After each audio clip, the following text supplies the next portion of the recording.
Hello, everybody.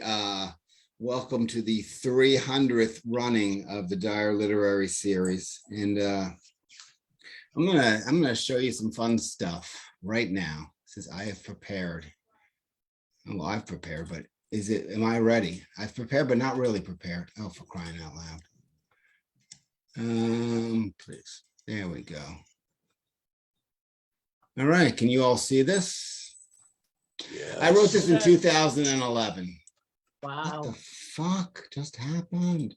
All right. So in 2011, I wrote a blog about 10 years of the Dyer Literary Series.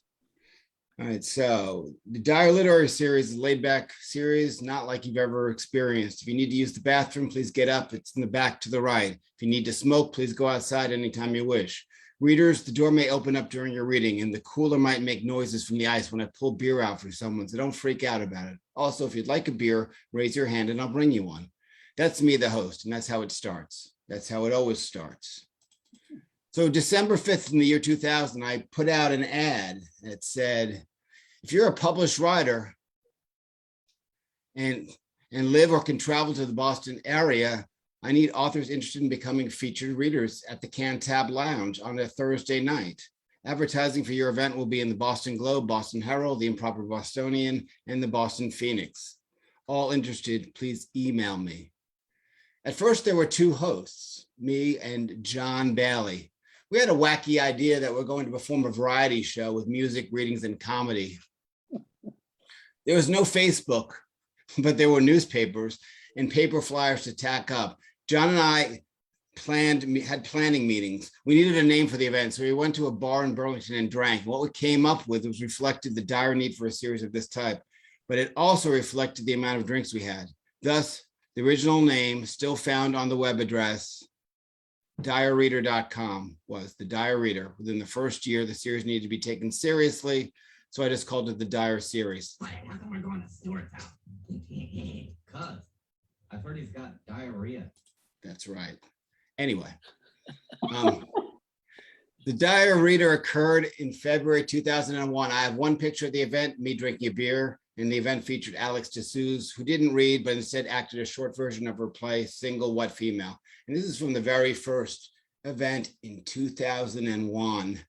And if you notice, I'm wearing the same shirt. No, I'm not wearing that shirt. I'm wearing a previous shirt. Interesting. All right, I fucked up a prop. All right, so yeah. And so from there, the event was sparsely attended by my poker buddies, a few family members, and one person from my office, Frazier, who brought his son, Jesus McLean, whom was a writer. Not a single person signed up for the open mic, so I had Jesus and some others read my work without mentioning that to fill time. And we had skits too. One of the skits involved John and I as Zoom kids. Now this is Zoom, the TV shows. In prison, making hooch out of toilet water. We sang the Zoom theme and ran around the stage like airplanes. Hence, Dyer had immediate growing pains. In the first few months, it became apparent to the Cantab that it wasn't catching on and no one was drinking to give them the business they wanted. So I was canned from there. And I looked for a new home. At another reading, I ran into Gary Hicks, who told me about the Out of the Blue Gallery. And I went to 168 Brookline Ave and met Tom Tipton and Deb Priestley. In less than 5 minutes, they told me I was all set. I could host Dyer the first Friday of every month. And that's kind of how it started.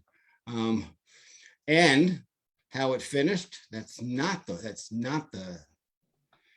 shared screen is like blocking what I want to click on, which is awesome. How do I avoid that? There's that one, for crying out loud. There's that one. All right. So here's the grand total. The Cantab, we did it twice. The place I just mentioned, 168 Brookline Street in Cambridge, 15. We moved to the Out of the Blue Gallery on Prospect Street in Cambridge. We had 110 readings there. And then somebody came in and overtook the Out of the Blue Gallery for 1 month and called it Yarrow. And we had one reading there. And we went back to 106 Prospect Street, the same place. It was back to being called Out of the Blue Gallery. We had 34 more.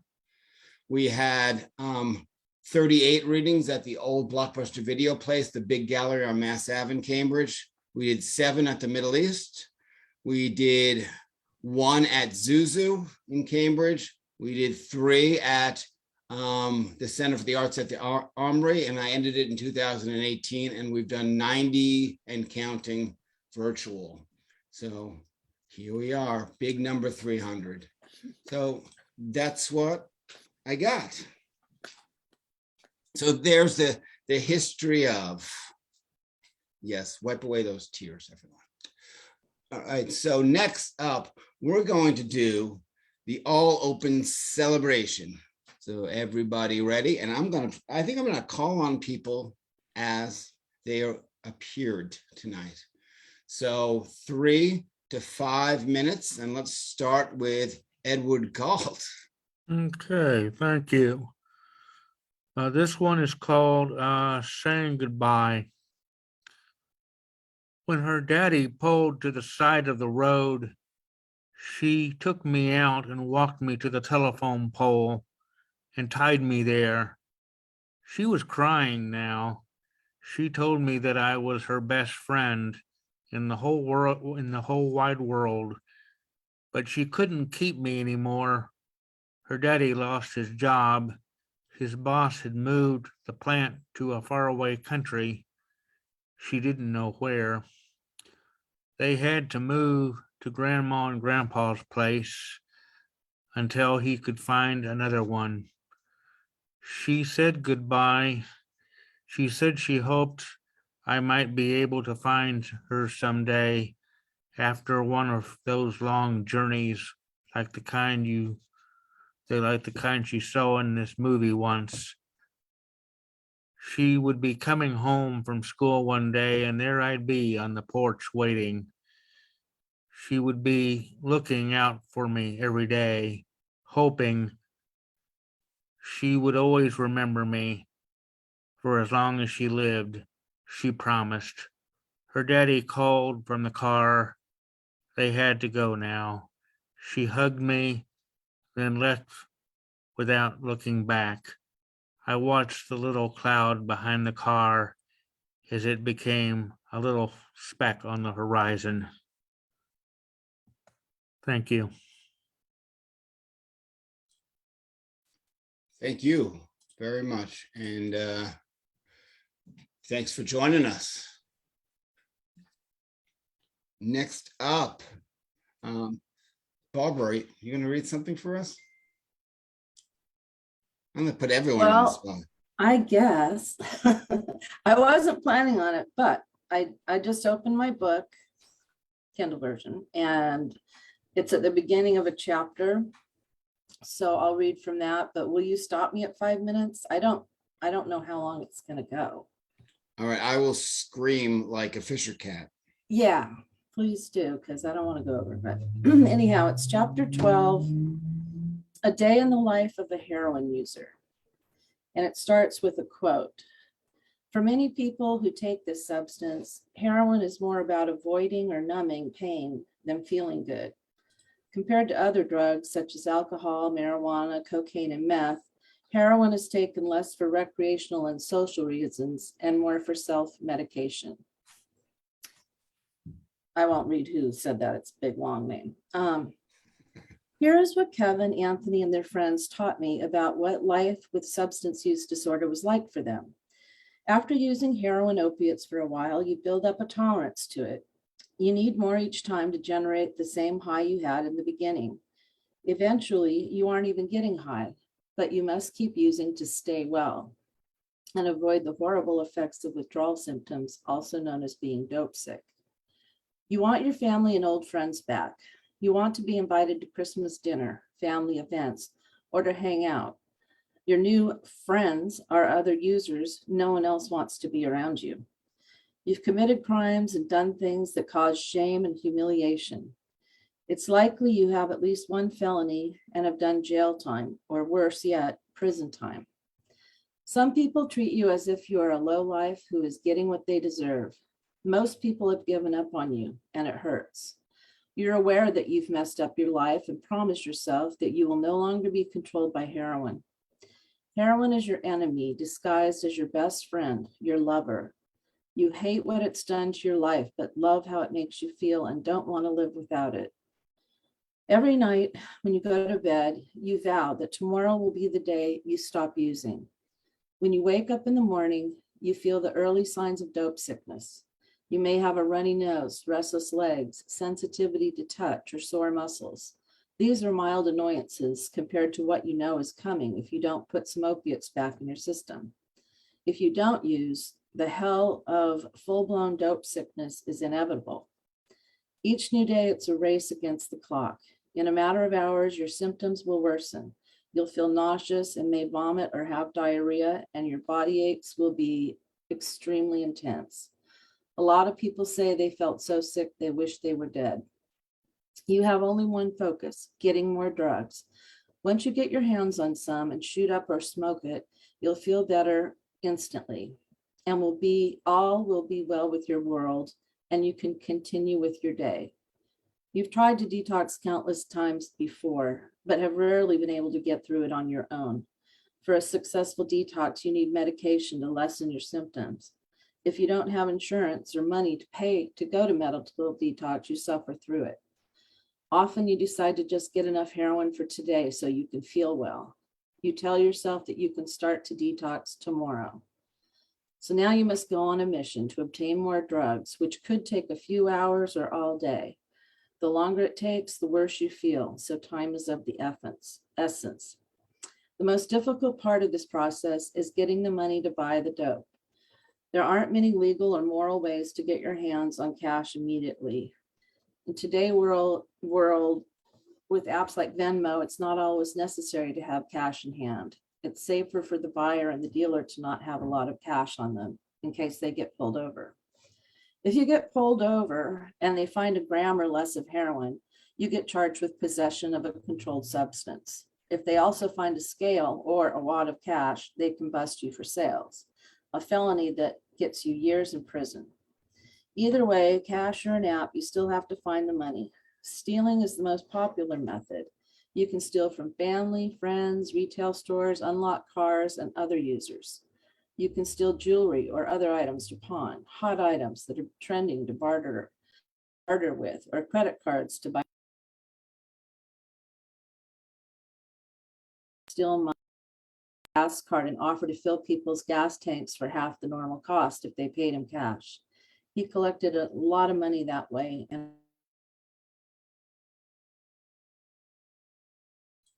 Barbara, you just muted yourself, I think. He collected a lot of money that way.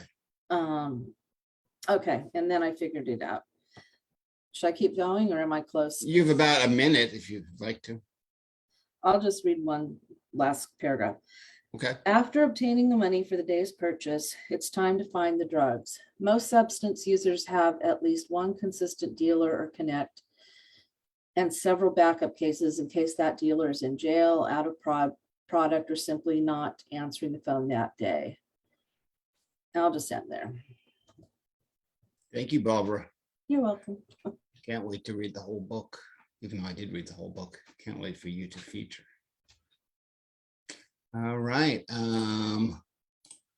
Next up is, I don't know how many of these that he has missed out of the 90 virtual, but there haven't been that many.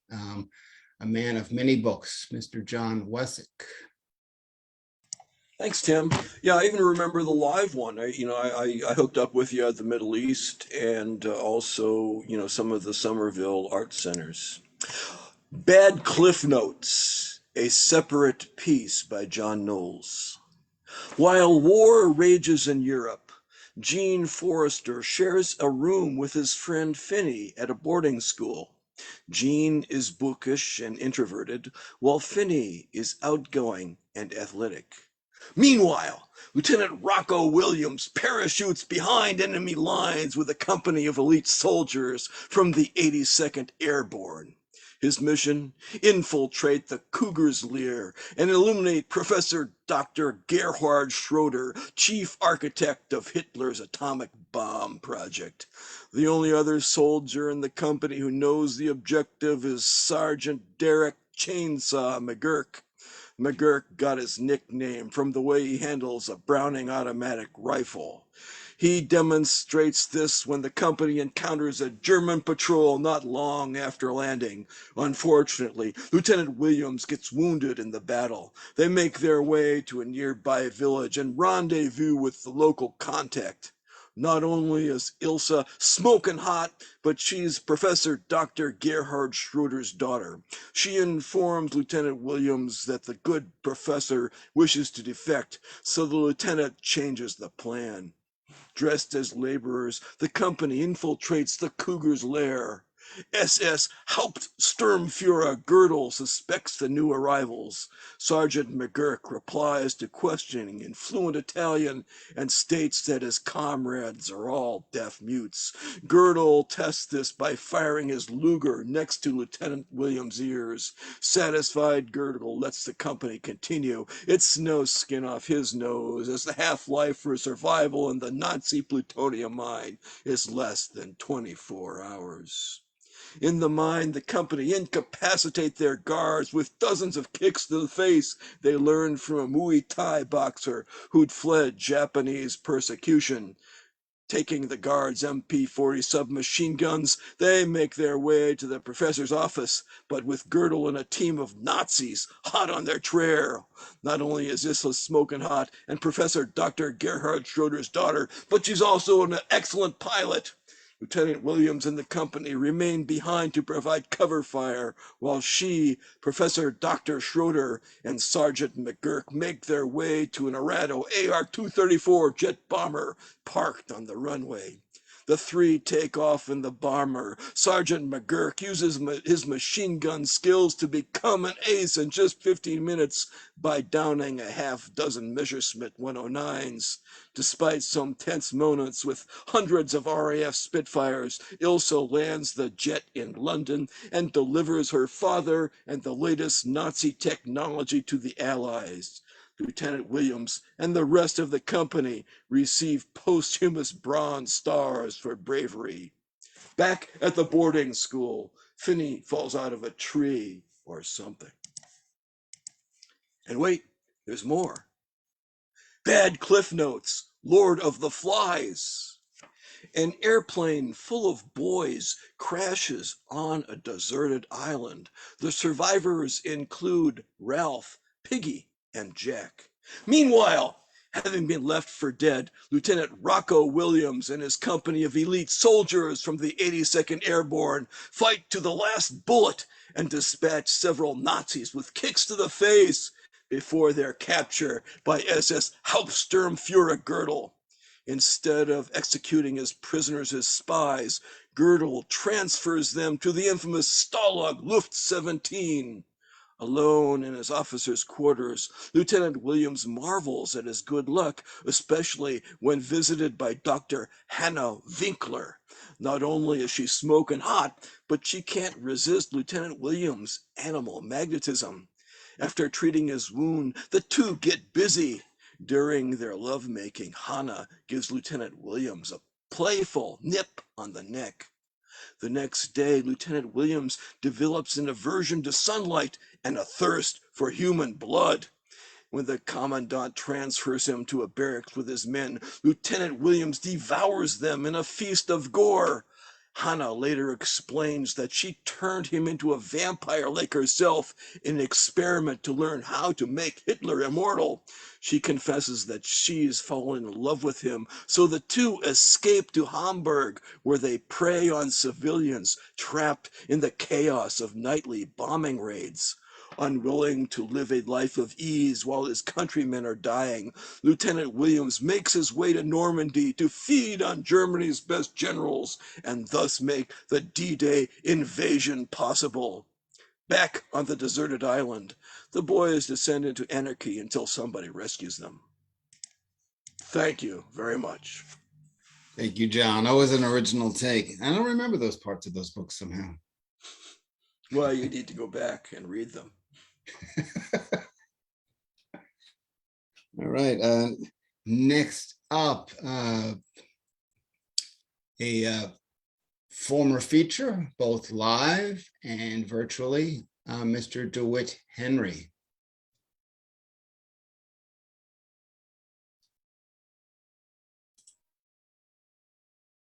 And I believe that you are muted.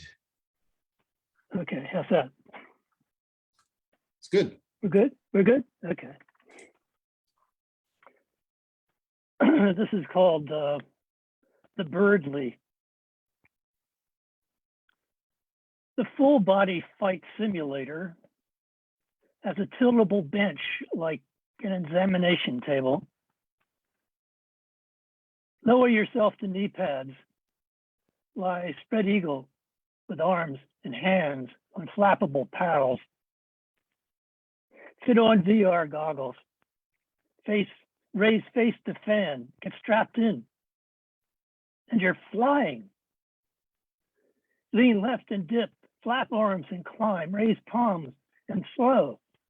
Dive, swoop, feel wind. See feathered wingtips and periphery. All around, the fading horizon, below a cityscape, the drop, the tops of jagged high rises, geometric, man-made, which shrink or loom, the gridded streets. You're free within a 3D space, cartoonish, yet immersive. The wind and pumping arms for touch, the smells of ozone or pollution, ocean, open fields and forests, plunging speed or hovering. It's past the size of dreaming, past memory, metaphor, analogy, Icarus's melting wax. Flight ends by crash or power switch, fan stills, unfeathered bipeds, goggle free, unstrapped. We welcome weight. Our world is no cartoon.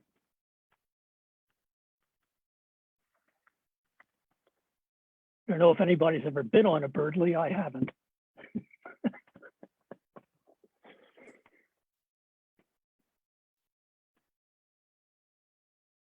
Thanks, DeWitt. Are you looking for another one, or would that Yeah, be sure. it? All right, great.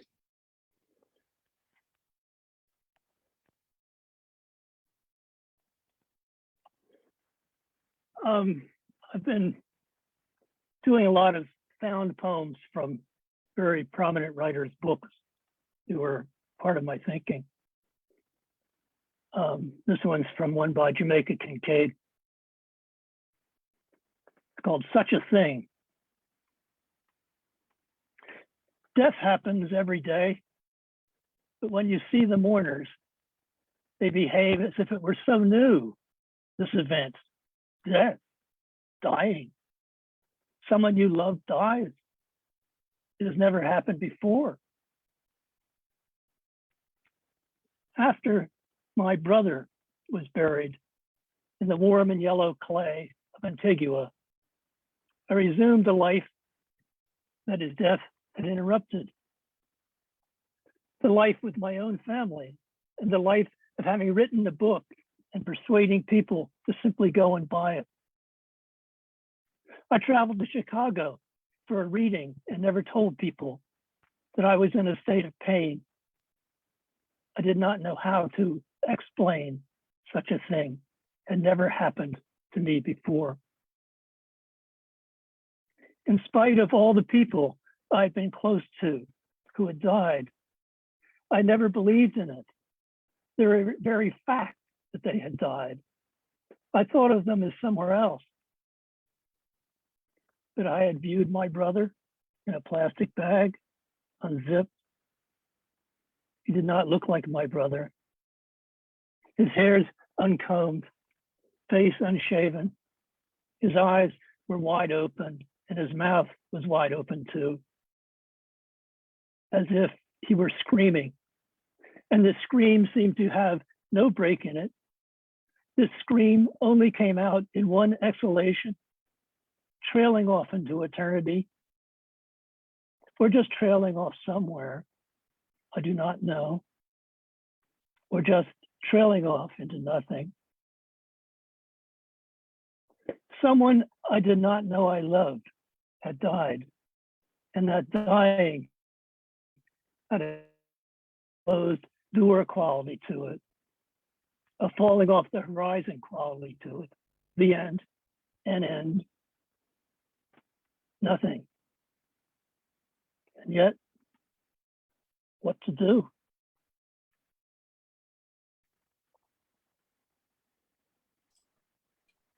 Thank you, DeWitt. That was an awesome piece and really, for me, kind of apropos. I know. Thank you. Next up will be Linda Wlodyka, who's graced us many, many times. Hello, everybody. Congratulations on your 300 dyers. Okay, the first piece is called McDonald Brook.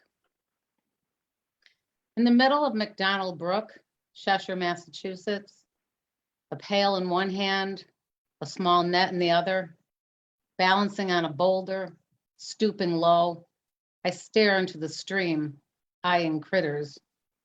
I'm a child. I net crayfish, minnows, water bugs. I follow the riverbank westward through cow pastures downstream. Here the water is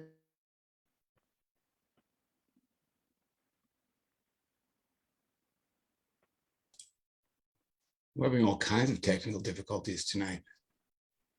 I believe Linda is frozen. She's frozen in the water. Hopefully, we'll have her back when she comes back. So what I am going to do is I'm going to call deeper, swifter. Hold on, Linda. Yeah. You just froze for a real long time. So if I you heard you. start again, I think it froze very much in the beginning. All right.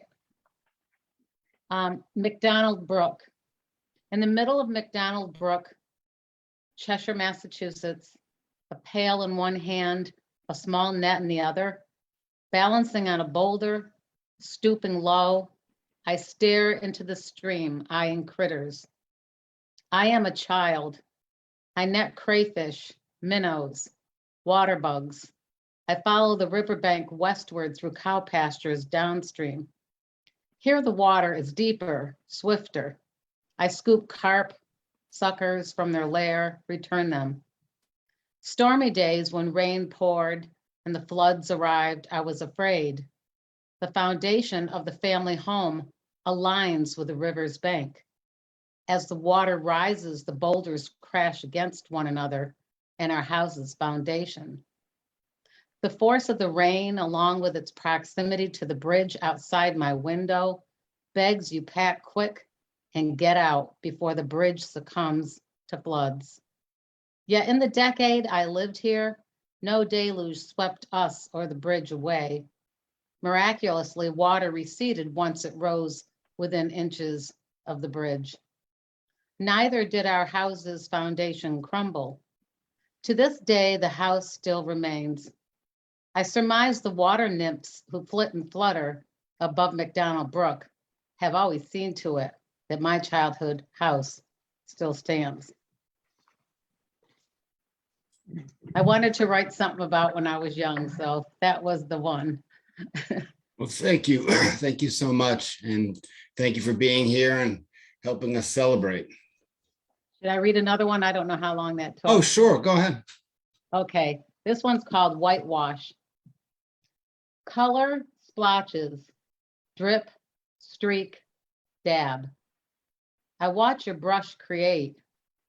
Your horizon where water and sky meet are more than a sunset, an embodiment of peace waiting for the night sky. I see strokes form, a couple standing on a stone bridge, embracing like they melted together there for eternity. An old farmhouse sits amidst pasture and creek, its crumbling chimney racked by the wind. One lit window glows peachy orange.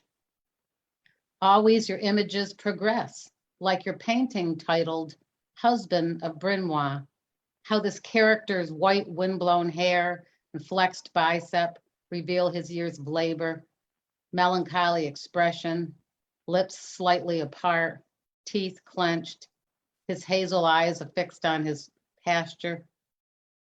Your seaside landscapes are more than a brush stroke's caress.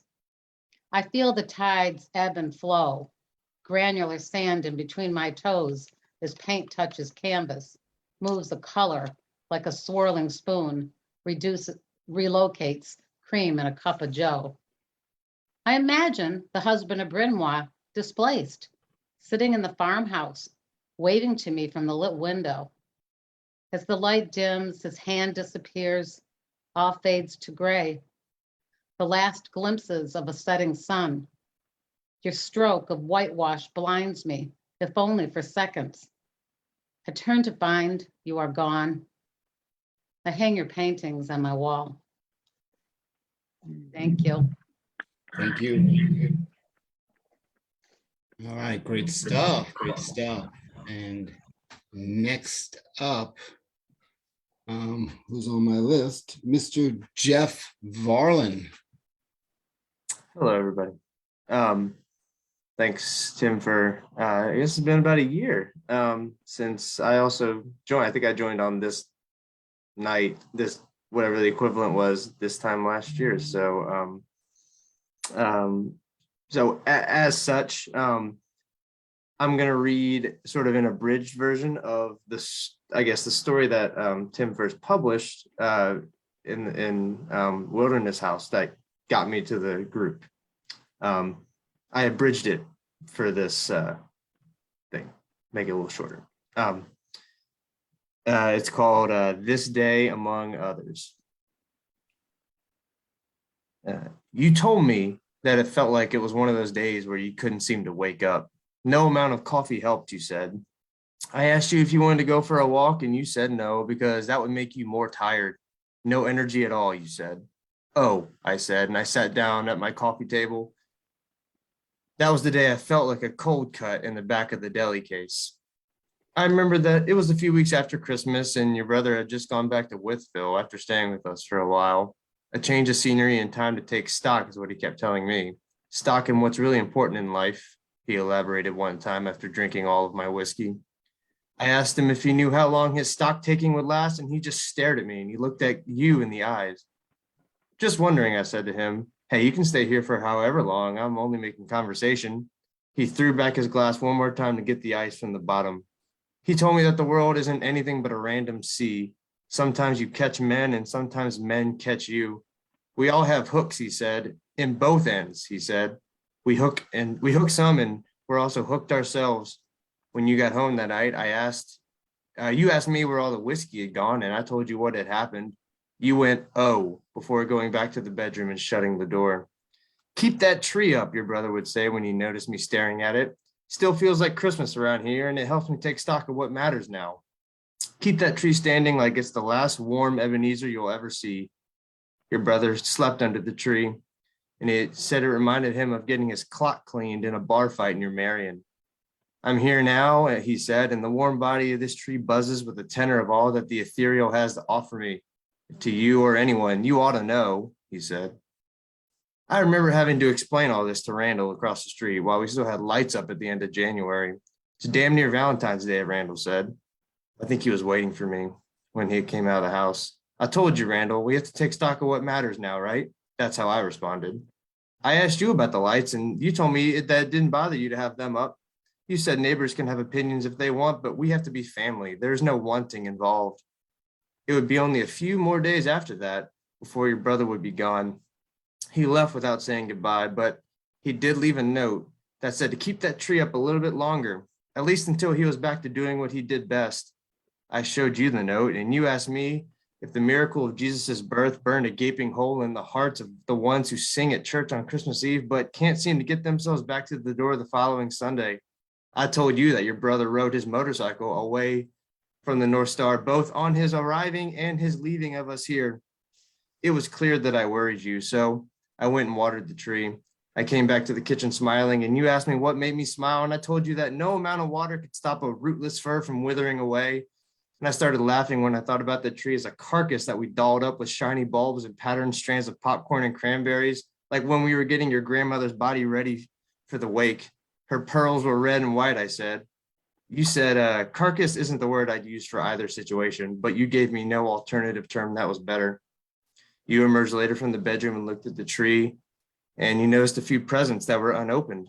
You asked me who those were for, and I said I didn't know, and you did all the shopping. But I said, let's figure it out. The wrapping paper is ours after all. Your head was on my arm while you're sitting on the couch, and you stretched your legs out, your feet on my thighs. I sipped whiskey and patted your feet softly, and I noticed the blanket of brown pine needles from the tree that had begun to collect on the floor. You turned your body to a sitting position and stared at the tree, and your bare feet walked over and you grabbed the presents. Turning them upside down, you told me there was no name on them and that they didn't feel familiar. You did most of the shopping, I said. I really don't know. You handed me the other present, and we sat on the couch trying to remember what they were. Pine needles covered the bottom of your foot, and I watched you scrape them off and they fell onto the carpet. You laughed, and I asked what was funny, and you imagined what it would have been like if the Magi had brought their gifts in fancy boxes, but in the dark had forgotten what was inside of them. I smiled too. How long should we keep the tree up? I think Randall might call the police soon. Randall is a purist, you retorted. Randall has no room in his inn, but now he has to stare across the street at our lowly manger, and I bet he wonders why he didn't stockpile some hay. I asked you then if you thought your brother would be okay. Christmas made oxen and asses of all of us, you said. And they were all just standing around in the presence of the lamb and thought he was just a lamb, you said. You looked down at the unopened present in your hand and your mouth dropped. You put it in my lap and walked into the bedroom. And I sat there like Joseph, and I wondered how long I would come to remember this day, among others. Thanks. That's my timer. Perfect. Great timing. That I promised I did not rehearse. I didn't rehearse it. I cut stuff and I was like, time it. Okay. Great stuff and really great story. I enjoyed it just as much as I enjoyed it reading it the first time. Next up, he's come here so often I consider him a friend and a very welcome guest, Doc Janning. Thank you. I have rarely met a poet I don't consider a friend. So you're all friends.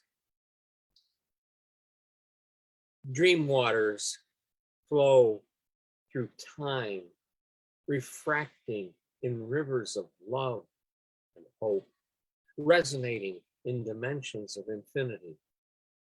Sing in all the sounds and silences of forever. Paint in all the colors and hues, lights and darks of beauty. Converge, merging and melding, blooming into the sea of the future. Contemplation. Chakras of sun and moon, earth and stars, of life and time, light and sound, pulse in energies of the multiverse, resonate through dimensions on winds of forever. Samsara of birth and death, creation and destruction, stream through dreams of infinity and visions of the infinite. Quietness and contemplation of being.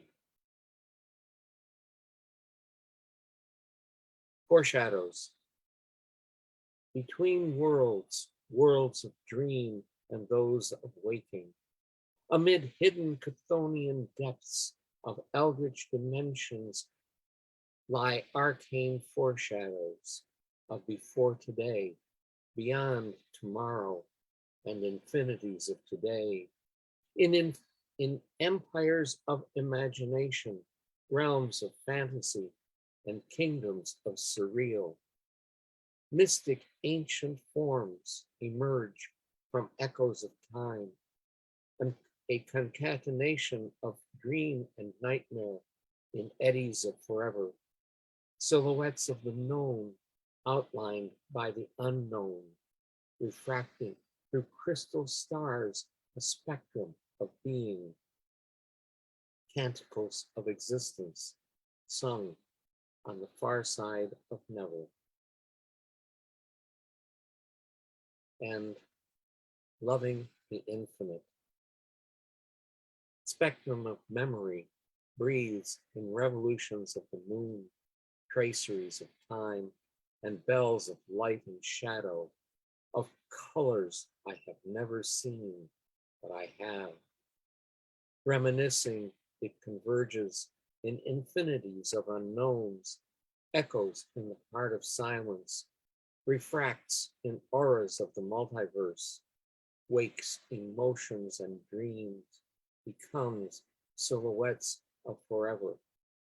Inhaling, it flies in evocations of reality, envisions galaxies and stars, planets, moons and comets, journeying through dimensions unbreathed, voyaging into the undiscovered and imagination of the purophilia. Thank you. And I have some news. Toward the end of June, I will be on a panel of poets laureate in front of the National Federation of State Poetry Societies.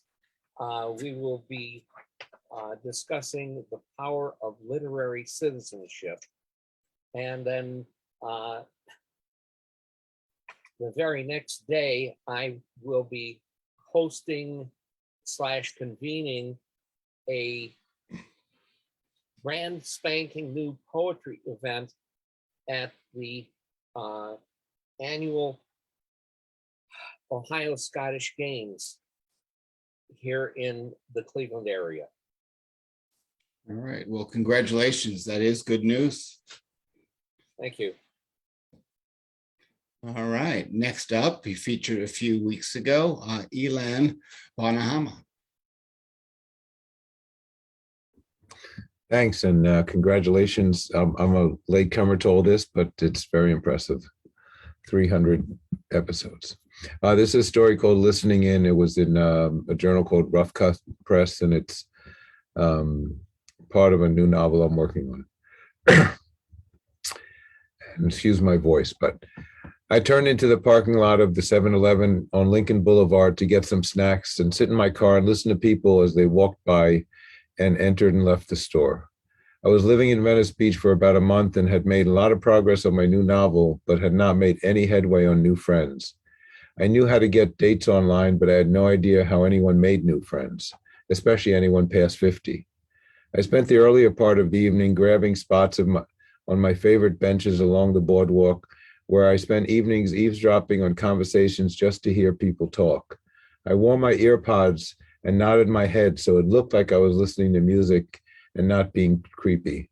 If someone said something interesting, I pretended that I was part of the exchange, part of their story, and I added my words in my head, and I imagined that the nice people were my friends. My best talk on the beach that night was where a woman told her date that to be genuinely from Venice Beach, one had to stay AWOL, always west of Lincoln. I'd been AWOL without knowing it. When I first arrived, I tried coffee shops, but no one talked in Venice coffee shops. Everyone just worked on their laptop or tablet, probably on a screenplay. Still, I kept going to coffee shops to write by myself in the company of the silent. There were 3 homeless guys sitting on the pavement in front of the 7-Eleven as I pulled into a parking spot. 2 of them were shoeless. I hit the jackpot and grabbed the empty spot in front of the red box. I like listening to couples and groups of friends trying to decide what movie to rent. Those conversations lasted a while. I shut the engine and this guy, a small guy in his 20s, tapped on my window.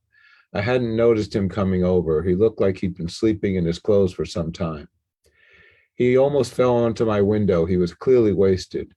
I got out of my car slowly, backing him away with the door. He asked me for a cigarette and I told him I didn't smoke, and that made him angry. Maybe he thought I was lying. I knew him, or kids like him. He looked like one of those many students from when I taught community college back home before I decided to leave the classroom and Boston and head west. They never got older, but I did. I looked at the kid and wondered if I wanted to be a teacher again. I did not. He was twisted and irritated, and that made him dangerous. Besides, I had no advice for him. I locked the car and headed inside without saying anything. He started to follow me to the entrance. It had been a while since I had to respond to threats, decades, in fact. Back during my teen years in New York City, I had learned to respond to the unavoidable, inescapable threats by not actually fighting, but by making it clear that I was willing to go all in. That worked for most of the time, and when it didn't, I ran. Sometimes I had to fight. I wasn't sure I still had it in me. Inside the store, I found some cashews and grabbed a coffee, and when I went to pay, the kid was mouthing off to the young woman behind the counter. Funny, she looked just like his age, but she didn't. I felt bad for her. I didn't need to. She kicked him out of the store with ease and grace, and as I was paying, she told me that he was either looking to get the shit kicked out of him or get shot. Or maybe, she added, he just wanted to get arrested so he'd have a nice place to sleep for the night. I was too sad to stay and listen to the couple in front of the red box trying to pick a romantic comedy. Who even had a DVD player anymore? I gave the cashews to one of the homeless guys and got in my car and drove home. Thank you. Thank you. Great stuff. I love how you say you have to excuse my voice, and then you have a really good microphone. You sound like the voice of God. I'm just saying. Last up on the open, if I can find him, Kurt Lovelace.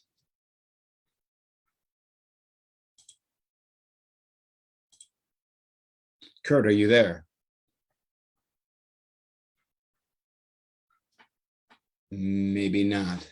I will, he's not going to read. Okay, well, Kurt is a valued member of the Dyer for his attendance. And there are, I also want to shout out to Jay and Sarah, who show up every week to listen, which is awesome. And all of the folks that watch the Facebook live stream.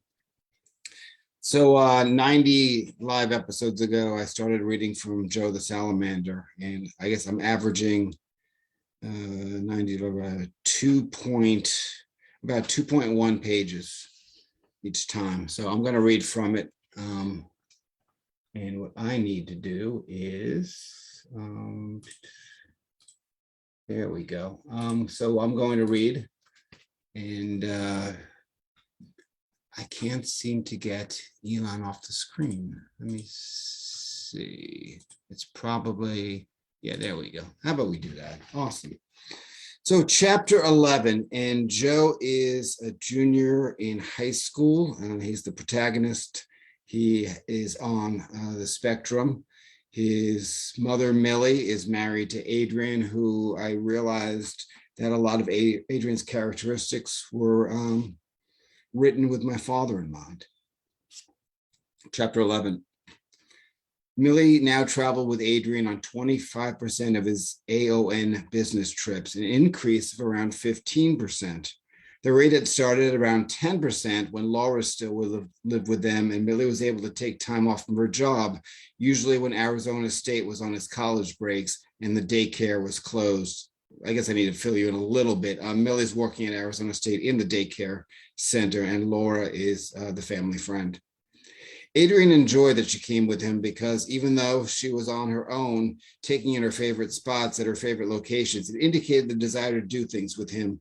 Places like Aruba, Boston, New York, or London, England were always a yes, but Millie could do without travel to Fort Worth, Texas, the other London, the one located in frigid Ontario. It didn't matter to Adrian where he was sent, and AON knew Adrian was all business, so he often got sent to the less glamorous sites. It was perfect for his less glamorous wardrobe, which consisted of 3 black suits, 7 white shirts, 7 white undershirts, his dress shoes, and a rotation of proper-looking ties. Adrian was always sent to New York because it was one of their biggest offices, one which took care of important and world business accounts. On those trips, he added his blue suit for his Superman garnished necktie to his garment bag. One day, he would like Joe to join him and Millie there, and he would take some time off to walk him around the city to show him all the skyscrapers. He knew Joe would enjoy and appreciate New York City, but the challenge would always be producing a safe environment versus the exciting stimulation of a place like downtown Manhattan. His son preferred visiting the places where Adrian was currently situated via his computer, checking out each location's images. and viewing the hotels and restaurants his father emailed him about. Whenever he worked in Los Angeles or San Francisco, Adrian had a strange feeling deep in his stomach when it was sunny or calm or without any breeze. He knew that when the weather was warm and the air felt dead, there was a greater chance of an earthquake. He also remembered the big Bay Area earthquake of 1989, which happened when Joe was still a small child. Hadn't the weather been perfect that day? Yes, it'd been the kind of weather that people moved to California for. It made Adrian worry about the connection between calm, beautiful weather and the weather's connection with disasters. Then last week, before Los Angeles trip, he had been on American Online showing Joe AON's downtown buildings. That search somehow took him to the United States Geology Survey, which informed them that there is no greater chance of an earthquake occurring in calm or sunny weather. Adrian had been wrong, which unnerved him as a man who ran his life on numbers and probabilities. It was actually major storm systems such as tropical cyclones, not the warmer, calmer days associated with low pressure systems, that induced fault slips and in turn earthquakes. So they looked up avalanches and they found that when temperatures are in their lowest, snowfall sticks to the surface. When temperatures increase, snow will slog off and slide down a slope. Any number of disturbances, including loud noises or a skier's motion, can become an avalanche. When these facts came photos and videos, which would pause as they unloaded, and buildings collapsing with giant waves of snow cascading from the mountain's upper peaks down to the ground. Something in those internet pages made Adrian feel restless and uneasy.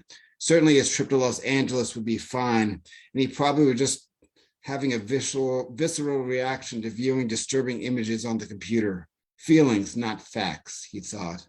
As he reminded himself, he'd taken tons of trips all over the world and had never experienced any natural disasters that had put his life at risk. Then he thought about his son, Joe, whose very mind caused natural disasters internally for him on a day-to-day basis, depending on his level of anxiety. Adrian gasped at why he seemed to be having such a case of high anxiety, especially when things were better than they had ever been. Thinking about how good his life was and a big, deep breath had him temporarily feeling better. But there was another odd occurrence which reversed everything once again. Right after the image of the 1989 San Francisco earthquake filled the monitor with one of the people stuck in the rubble, Joe moved his mouse to shut down the computer, which then spoke to them with a flat, emotionless goodbye, to which Joe answered yes while looking at his father. Joe's interaction with the machine, which confirmed the finality of the shutdown, made Adrian feel even more nervous than he had felt when he was viewing the actual photos of death and disaster. There was something strange and eerie about this particular goodbye. And to further confirm this feeling, after his son said goodbye to America Online, he leaned over to Adrian and maybe for the first time initiated a hug.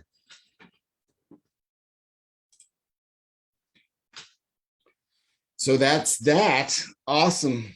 Next. So thank you for sharing the 300th Dire Literary Series with me. And folks, you guys were awesome. And we're back to regular programming next week on the 8th. And we'll have Sarah Littman, who will be reading from her new book. And I've known Sarah for a little bit and read with her in New York City, maybe in 5 years ago or so. Well, actually, it was 7 years ago. So everyone, thanks for being here. People watching on Facebook, thank you for being here. And we will see you guys soon.